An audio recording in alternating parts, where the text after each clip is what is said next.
7 জায়গাতে দাঁড়িয়ে আছেন বাবুরা। দেখলেই মনে হচ্ছে এরা কেউ ভারতীয় নয়,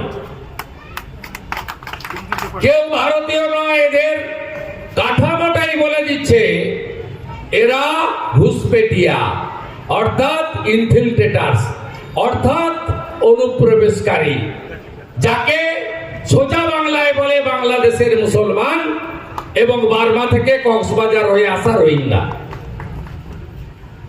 7 জায়গায় ভীষণ রাগ, বলছে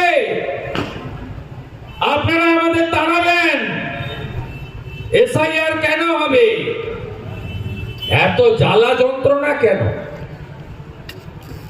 আরো এদের যন্ত্রণাটা বেড়েছে। দেশের যশস্বী স্বরাষ্ট্রমন্ত্রী অমিত শাহজি পাটনাতে কয়েকটা ন্যাশনাল চ্যানেলে টক শোতে 3টে ইংরেজি বলে দিয়েছেন। প্রথমটা কি? ডিটেক্ট, মানে চিহ্নিতকরণ। দ্বিতীয়টা কি? ডিলিট, অর্থাৎ বাতিল। তৃতীয়টা কি? ডিপোর্ট, মানে পুশব্যাক, বুলডোজারের মাথায় বসাও, এপার থেকে ওপারে ফেলো।